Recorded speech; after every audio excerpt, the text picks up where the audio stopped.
Yo, what's up, ladies and gentlemen? This is your boy Weaponry Fitness. We are streaming across three platforms: Facebook, X, and YouTube.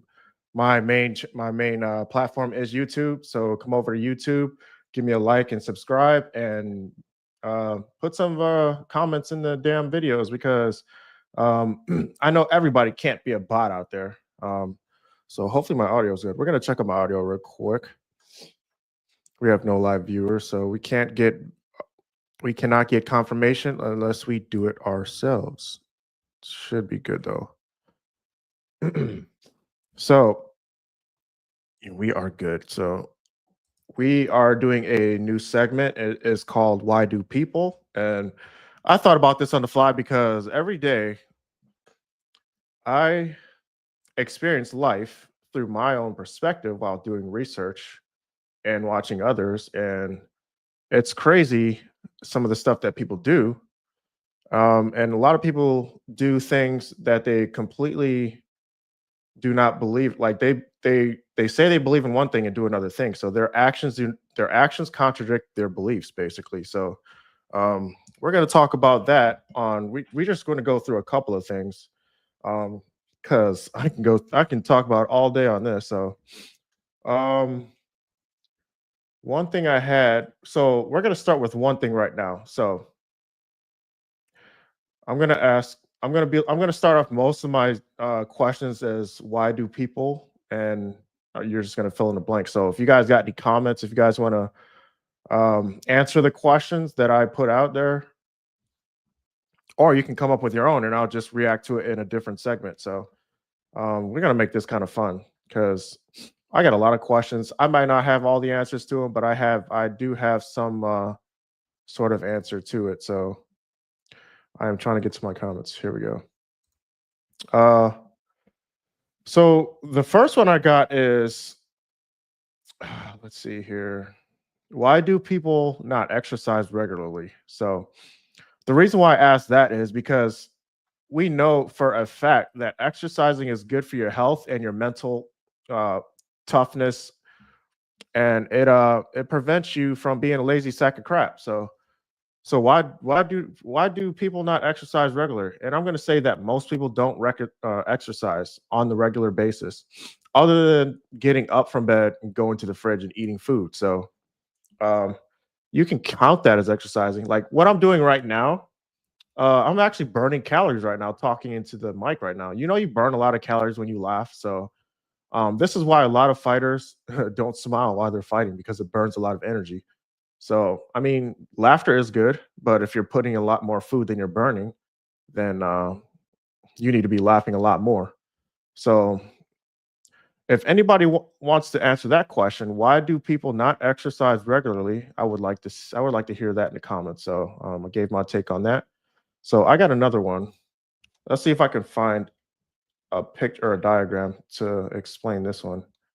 Let's see, safe zone. So, I was going to ask, how come people act tough on the road, ambition on the road? So why do people act tough on the road, but then when they get out of their cars, they're like lame as shit, like they're like pussies? So I noticed this with a lot of people who have like trucks, like pickup trucks, like they ain't shit when they get out of that truck. I noticed a lot of people in pickup trucks act tough on the road, like they're always like aggressively driving, they're accelerating. Like there's no point. What the heck is that?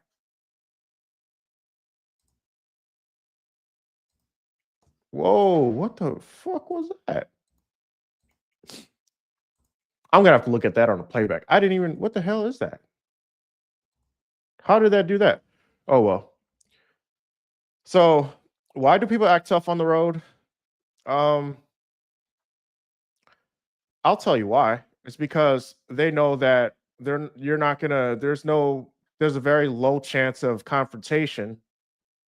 So it's kind of like keyboard warriors. Like you can type in anything, and that comes to my next question. But you can type in anything towards any content creator against anybody on any social platform without consequences of physical violence. So people act tough because they're protected by the screen.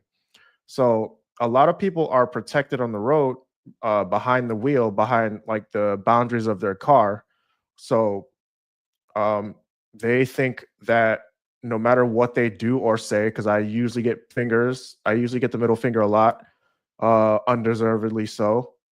And like a lot of times I just want to jump out of my car, my vehicle, and go over there and beat the crap out of them because like why? Like why did you do that? So and it's weird because I'm completely the opposite. Like I know I could fight, but I don't drive aggressive on the road. I don't act stupid on the road at all. So but yeah, so there was another hold on, safe. I gotta look this up. Right. Give me 1 second. Looking for trying to look for the best diagram to fit this.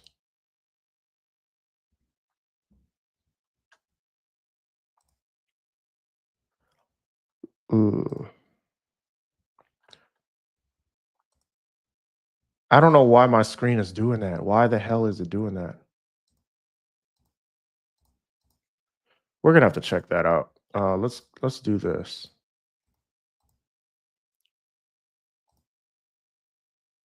That's perfect. I don't know why it keeps doing all that.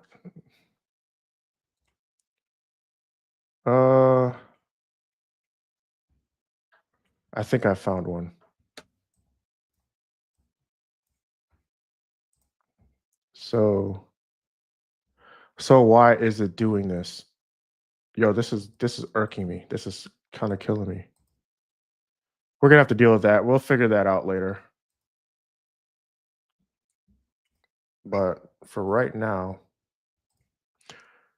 so it's okay. Every time I click off, that's what happens. When every time I click off,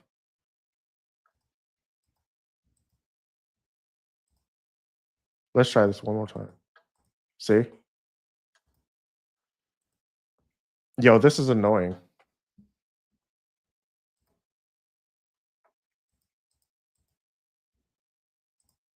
Yo, that's crazy. So we're gonna have to. This is gonna really slow the stream up. So we'll figure it out. I'm gonna have to ignore it for now. All right. I'm having some complications with StreamYard. StreamYard is being a piece of crap right now.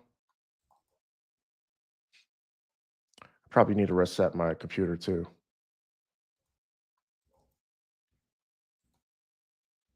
Yep, I'm having some computer issues. We might have to do a second part to this.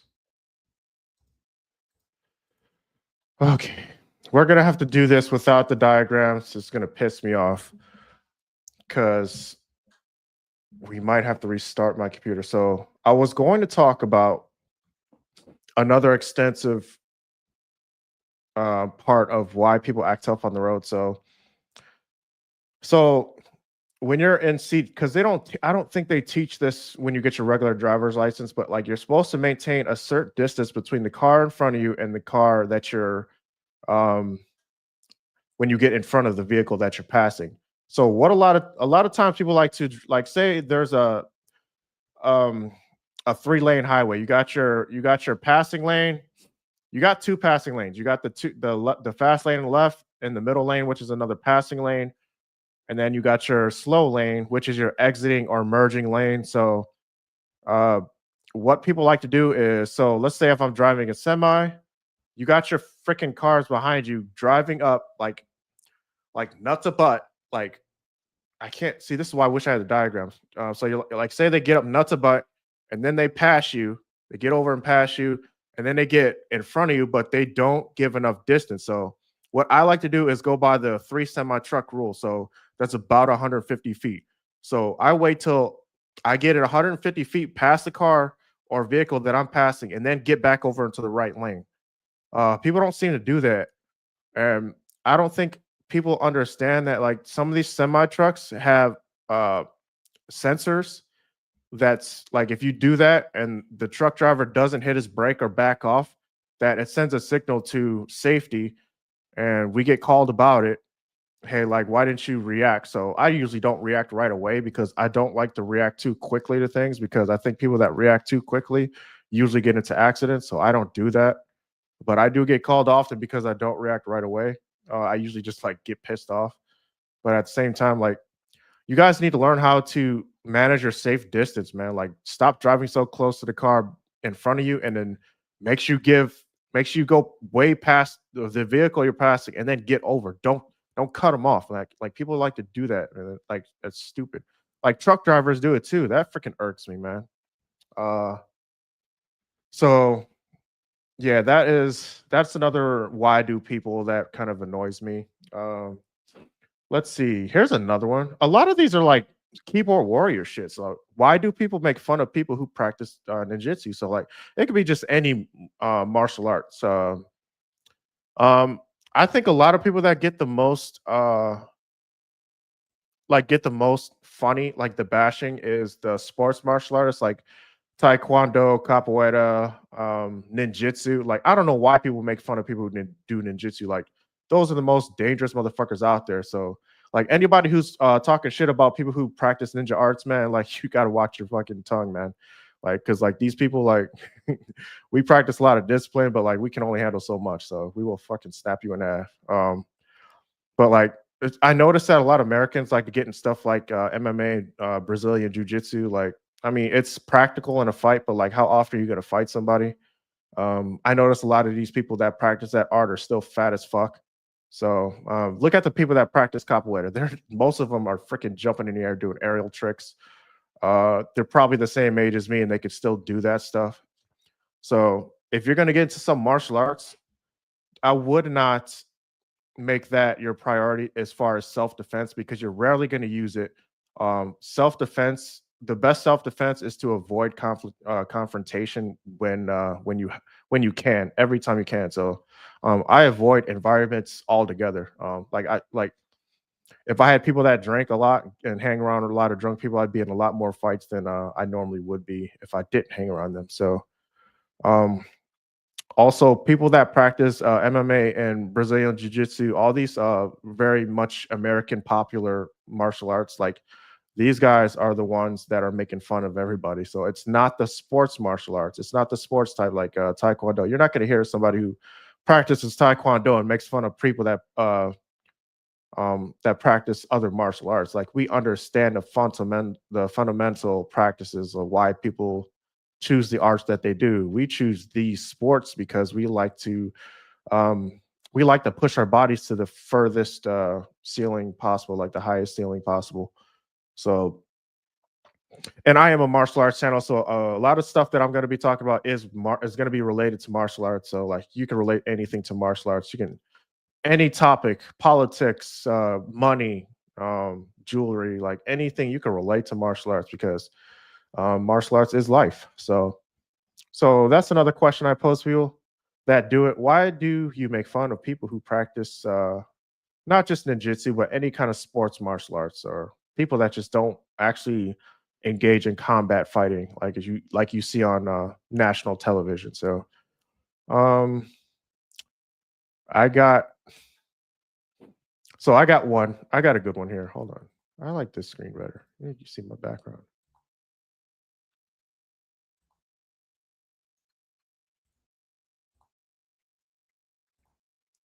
If I can get the right. Okay,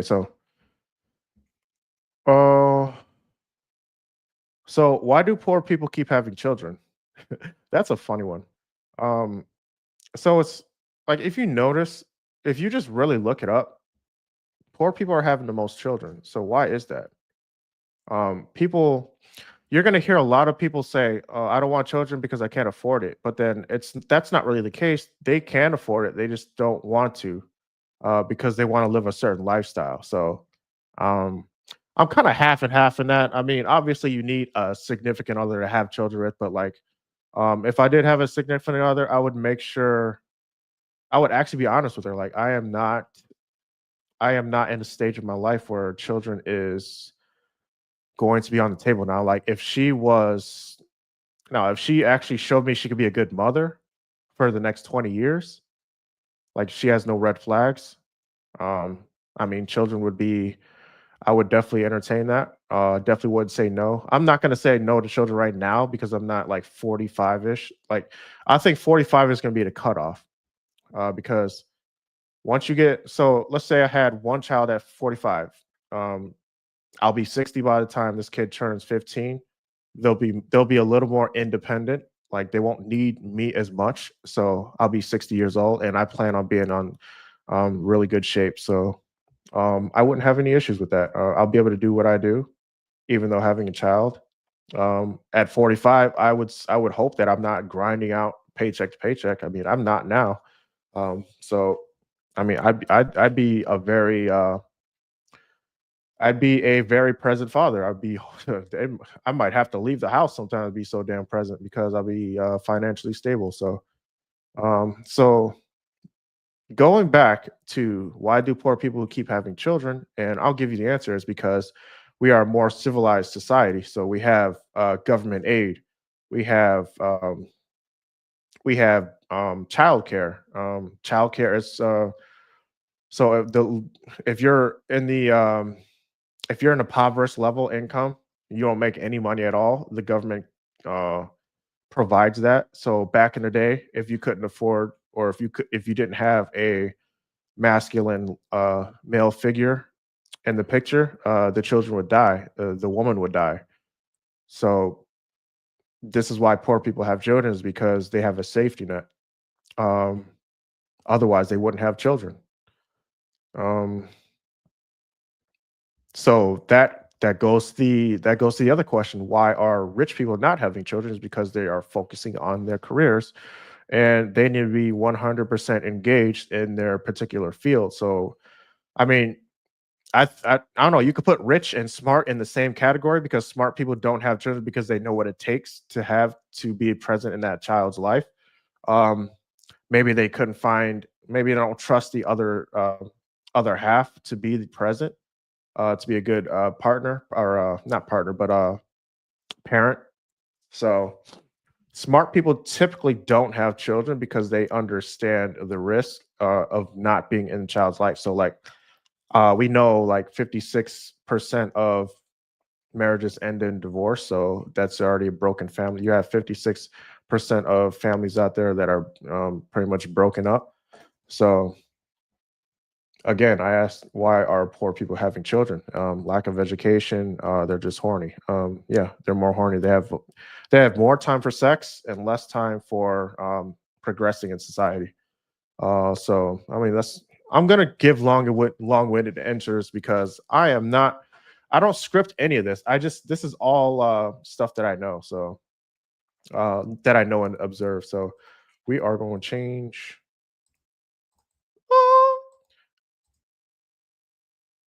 Whoa. Okay. Yeah, we got to reset our computer because this is ridiculous. So I got another one. So this is gonna be interesting. So we talk about in the fitness industry, the nutrition health industry, and the sports industry. We talk about logistics, statistics, and probabilities. So why do people get in their feelings when we talk about data and statistics when it comes to dating and intersexual dynamics? So but nobody really scoffs when we talk about in sports, or like look, man, it's proven fact that the more obese, the more overweight you are, the likely you are susceptible to health or disease disorders. So why can't why do people give people shit? Like I'm gonna use it. So like there's been an influx in the integration of the manosphere. So like people talk about statistics all the time when it comes to dating and stuff. So when we talk about the things that make men not husband material, or women not marriage material, people would lose their shit. So I'm gonna name a red flag with both men and women, and then these are the types of things that people get upset about. So the we're gonna start with men first. So like when we talk about men who are always like smoking, drinking, playing video games, these are habits of people that are not ambitious. So if a woman chooses to be with those types of men, the likelihood of her breaking that relationship off is high, because he doesn't have ambition. He has no goal. So he's not going to be good provider in the future. So why she decides to get with him is probably because he's attractive, got good dick game, whatever. Um, so it's a long-term red flag. It's a short-term green flag if he's attractive. So women will get with people like that because they're attractive. Now, on the other hand, women, so a red flag with women would be if she drinks, if she parties a lot, she goes to the club. That's usually a red flag because she's probably not a good bet for motherhood. Obviously, a lot of people do change when they have children, but a lot of people just don't. They try to maintain that same singlehood lifestyle. So that's a red flag. It's more likely she's going to be a bad she's going to be bad in relationship, and she's going to be a bad parent. Like it's just statistical, and bad habits create bad outcomes. So uh that's people get upset about that too, man. Like, but it's just stats. I mean, it's obviously we're talking about generalities. We're not talking about, of course, there's some people that play a bunch of video games and can be ambitious, but like for the majority of them, not really. So uh oh, I got one. I got a video I was gonna share on this one too. So uh yeah, we're gonna have to reset our computer because this is ridiculous. I can't even share the screen. Let's see here. We got one here. So every time I share the screen, it does that. All right. So I got another question. So why are people not getting into cryptocurrency? And we're going to react to a video because I found this very interesting. So my question is, why do people not get into cryptocurrency, Bitcoin, etc.? Could Bitcoin threaten gold? Yeah, I mean, in theory, right? They're saying Bitcoin is digital gold. So why do I need real gold if I can have digital gold? But the problem is it's not digital gold. I mean, that's just BS. Right. So I'm going to stop right there. Of course, it's not gold. It's just an analogy. Like people take things too literal. Like when we think of gold, we think of wealthy. So what can you do with Bitcoin? You could build wealth with, and that's why we call it digital gold. Like people take it too literal. It's not digital gold. We just use it as an analogy. Like I don't understand why. Like this guy is probably in his mid 60s, early 70s. He doesn't look too bad for his age. So obviously he's aged out of where people don't know. Like new investment. This is a new investment. It's only about 16 years old. So people are going to have point of contention with Bitcoin and stuff, even though it works kind of like stocks. It's basically like stocks, except like it's just new. So it's going to be very volatile because it's still new. Everybody hasn't adopted it yet. So right, there's you can't replace gold with Bitcoin in any of its actual use cases. It's not going to replace gold. It's going to surpass it. So Bitcoin is not, that's not the goal of Bitcoin, is to be like gold. The goal of Bitcoin is to be the best digital asset ever created. So that's right. I mean, it's not the goal. I just put that in there. It's not really what, I mean, the goal of Bitcoin is just to create wealth for generations to come. So, I mean, that's what I would think. I mean, I'm wearing this watch, right? This watch has gold in it, right? I got this gold bracelet from Monet, right? Monet.com, right? They can't make this bracelet with Bitcoin. You want to make this bracelet? Yes, you could buy 1,000 of those bracelets with Bitcoin if you invest in Bitcoin over a certain amount of time. So like I don't have any jewelry. Hold on. I have this right here. That is a magnetic bracelet, but there's a purpose to it. I'm not trying to show off wealth or anything. This shit costs like $20, but I like it, and it is really not, it's not anything really flashy or anything. It's just I like it. So I don't really care about jewelry. I'm not trying to impress anybody. Shit, if I wanted to impress you, I'd go outside, do a backflip. That's more impressive than anything because I'm old as a motherfucker hell. So bracelet, you need gold. Now you can make one out of silver. If you don't want to have one out of gold, you can use a different metal. But if you want a gold bracelet, you can't use Bitcoin, right? Computer chips. There's gold in there, little bits of gold to conduct electricity. You can't put Bitcoin in the computer chip instead of gold. You know, they use Again, people are trying to relate Bitcoin to everything that is. It's supposed to. Bitcoin is not supposed to replace everything. It's supposed to be different. It's a different way to invest. As far as right now, I invest in myself and cryptocurrency for the most part. The money that I make from cryptocurrency, I'm going to split it up into other investments. So that is, I think people should be happy that cryptocurrency is booming because it actually helps. Because there's like I can't buy real estate. I don't have the money to that to get real estate. Um, and I make good money, but it's just going to take a little bit longer to even build up to buy real estate. But if I have Bitcoin, Bitcoin definitely outpaces inflation by a long shot. So it actually helps my income. gold in dentistry. They use it in aerospace. There's all sorts of industrial applications. In none of those applications can you substitute Bitcoin, right? It's not a metal, let alone a precious metal. You know, it's not even. See, he's talking about what Bitcoin isn't.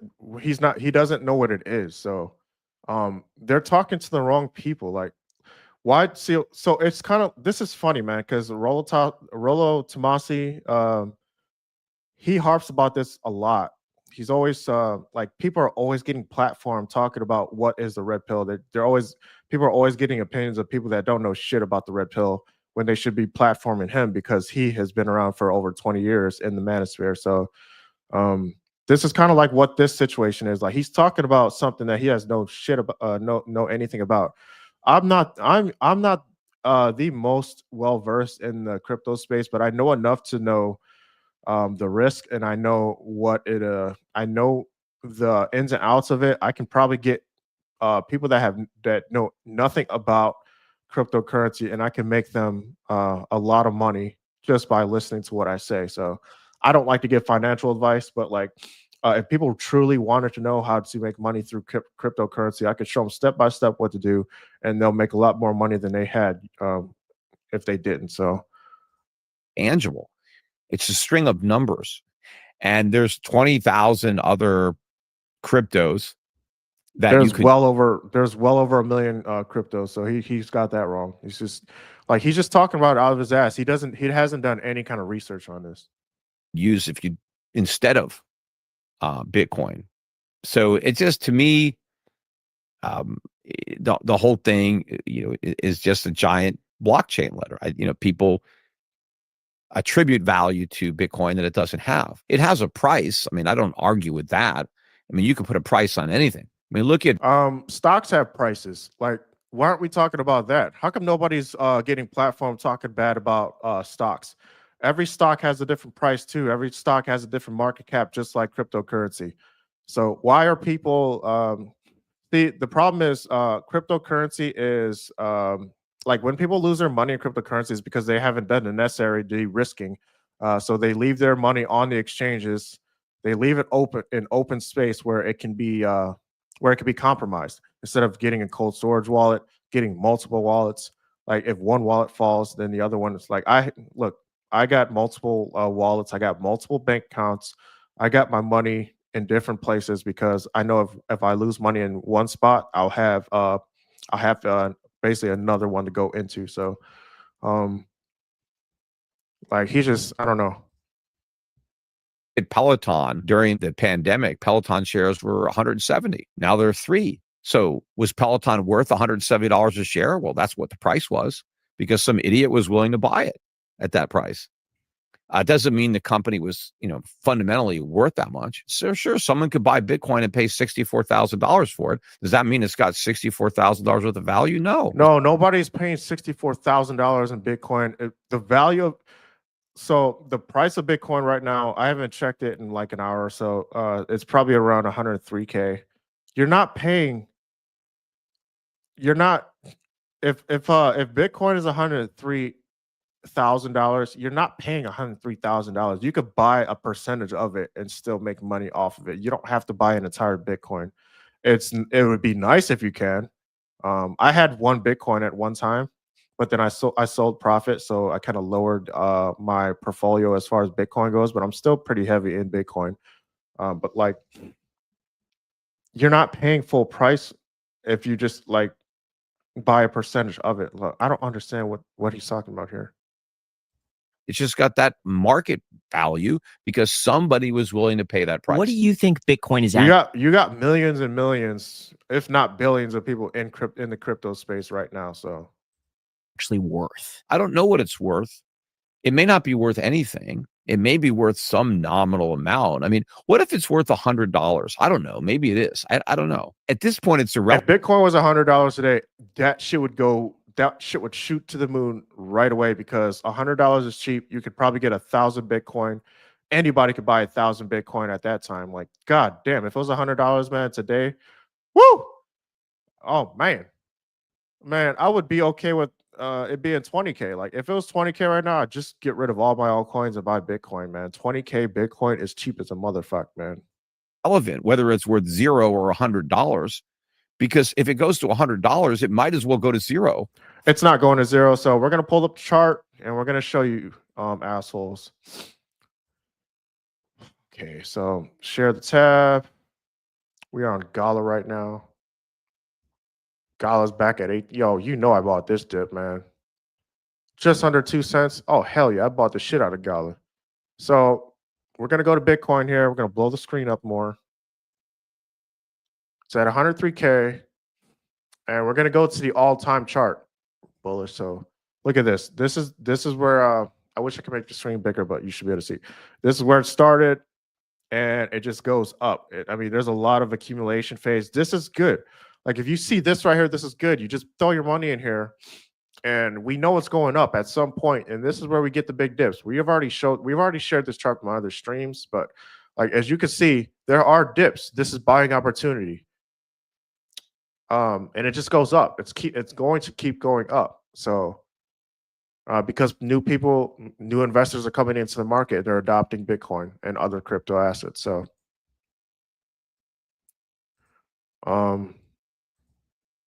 so it's not going to zero, fella.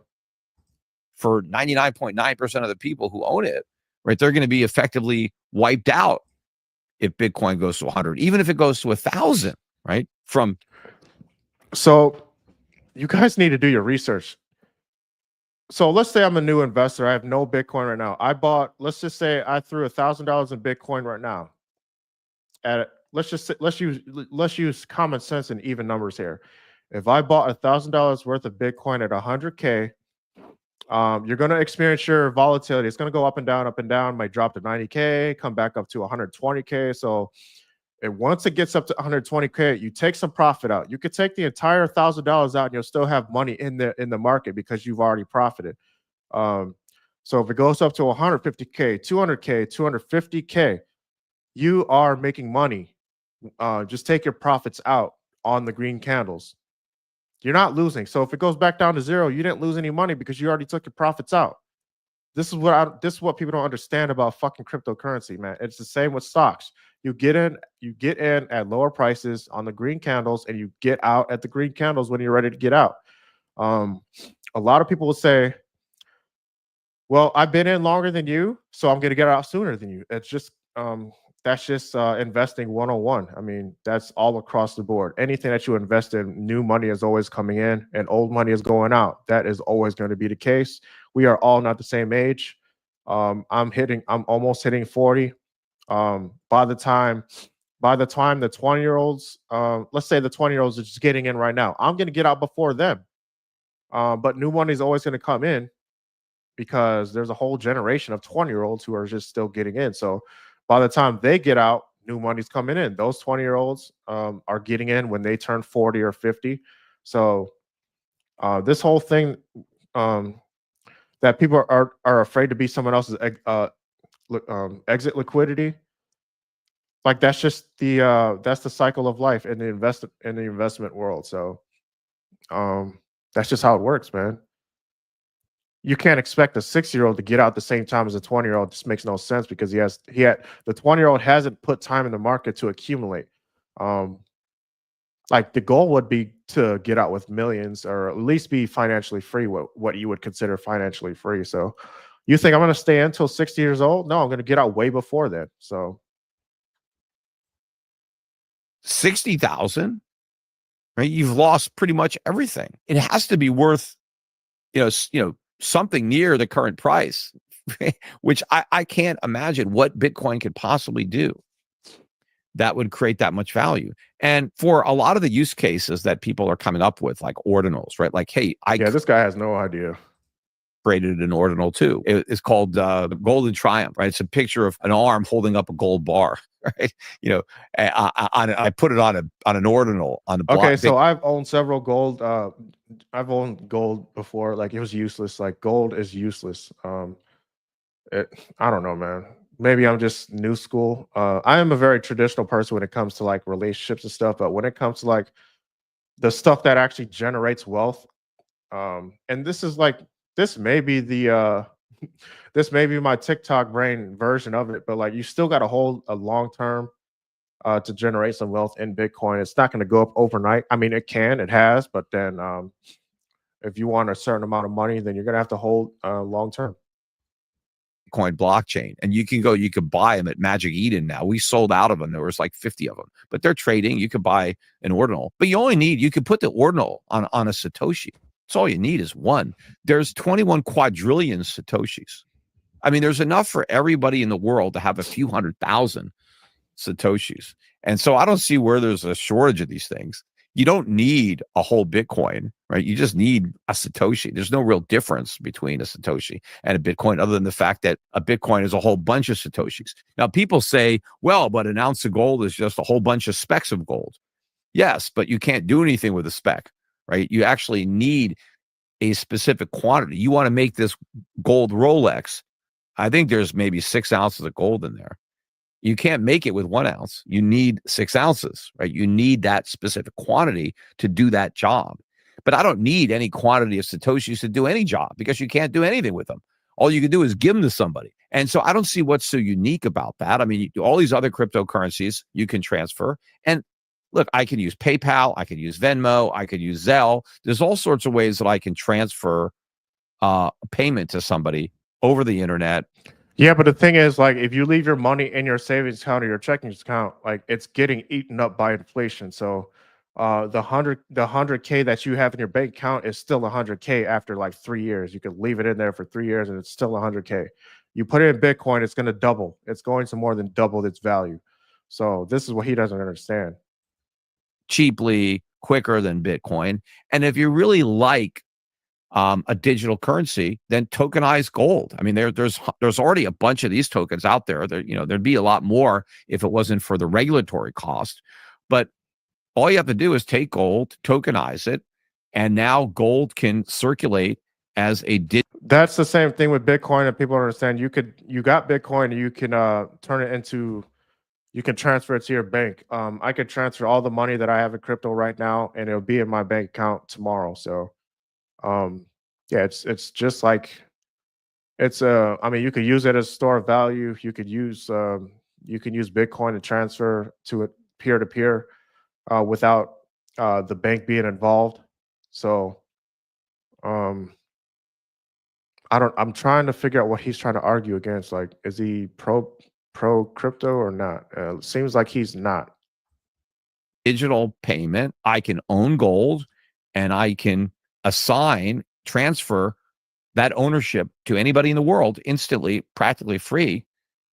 And I'm just, instead of sending you my gold, I'm sending you the token that signifies ownership of that gold. The gold just stays in a vault and the ownership goes from one person to another. What do you think it would take for Bitcoin to go to $100? The absence of buying. It doesn't even take a lot of selling. It just takes the absence of buying, right? Because if people decide it's not going $100, why are we even entertaining that? You know, the market cap is over $2 trillion right now. Like what are we talking about here? Like, they don't want to buy Bitcoin anymore. And why do people want Bitcoin? The vast majority of the buying is because people think they're going to make a lot of money buying it. They are. They are. I'm making money. I'm a normie just like you guys, man. I'm making a shit ton of money on Bitcoin. What the hell? Like, what the fuck? They think that the price of Bitcoin is going to go up and they're going to get rich. It is going up. Did I not show you guys the chart? Do I have to show you again? Do I have to waste another minute showing you the fucking chart? The bitch just goes up and up. It's going to be volatile. It's going to come down because these are the buying opportunities. Hell, if you guys actually watch me on social media, I get excited about these fucking red candles because I make a certain amount of money a month, right?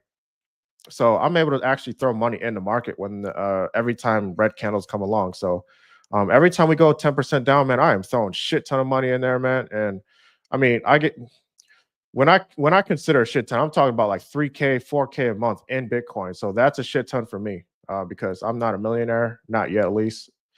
That might a lot of people can't even afford to throw $50 in Bitcoin a week. So you got to get up there. Like this is not a money stream. Maybe I should make one, but like you gotta get your earning potential up before you start investing as much money as the whales out here. So I'm trying to find other ways to earn more money, man. I love my job right now. But I like to make more because I like to do things. I like to do things with the money that I earn. So, but yeah. Then they're going to sell their Bitcoin and buy a car, a boat, a house. Yeah, that's the point of it. That's the point of putting money in Bitcoin because. So let me tell you guys this, man. I'm in zero debt. I don't have any debt because Bitcoin has helped me buy stuff. I have the money. So the reason people get into debt is because they don't have the money to get the things that they want. Either they have a deficiency in earning potential, or um, they just want something that they haven't built enough capital up for. So that's why they're in debt. So when you own Bitcoin, your portfolio grows over time. And then you can take that money out while you're still earning. You're still throwing money in your bank account. You just put money in Bitcoin so it grows overnight. Then you can take that money out, make sure you pay your crypto taxes, and then use the rest to buy whatever the hell you want to buy. I'm not like that. I'm not buying a bunch of shit. I'm investing the money. I'm investing my profits into other altcoins and stuff so I can make more and more money. Then when I get out, then I'll start buying. So right now I'm not buying shit. I'm just investing. So what he's talking about is people that make badass decisions. Like there's a lot of people out there who just aren't financially literate. Like even when they do get into investing, they spend too much money too quickly, and then now they can't pay off their taxes. They put themselves in a lot of debt. Like that is not what I'm advocating for. Do your research. Make sure you improve your financial literacy. Control your damn spending. So that's all I got to say about that. Take a vacation, buy new clothes. So everybody's buying Bitcoin, wants to sell it at some point. They can only sell it. No shit. That is the point. Look, man, I don't know how long you guys think you're going to live, but I'm grinding my ass off right now. I know I'm not going to live for another 100 years, so I'm going to get my shit now. I'm going to put in the effort while I still can, and then I'm going to enjoy the fruits of my labor later on. Of course, I'm going to sell fucking Bitcoin. I'm not going to leave it in there so you guys can eat it up. No, I'm taking it out when I'm ready to take it out. It's really that simple. What's wrong with that? No one's gonna tell you to leave your money in Bitcoin so that everybody can use that as exit liquidity. Those are the fucking sharks. Like there's whales and then there's sharks. The sharks like to eat your shit up. So I'm not a shark. I'm like a guppy, man. I like to like put little bits of sprinkles in there and then take a little bit out and put it right back in the market. So, but yeah. If there's somebody else who is equally confident that from that point, the price will go up. So now they can buy a house and a car and a boat or whatever they want. But if people stop believing in the fairy tale, then you run out of buyers. It's not a fairy tale. And if people stop buying, they're going to find something else to invest in. That money is going to go somewhere. So if people stop investing in Bitcoin, they're going to invest in something else. So the reason why people are getting into Bitcoin is because you're getting generational wealth quicker. So if I were to throw all my money in stocks, I would have to spend 20 years in stocks to generate some wealth when I can spend 4 or 5 years in Bitcoin and generate wealth now. This is the reason why people are getting into Bitcoin. And this guy doesn't understand it because he's a fucking boomer.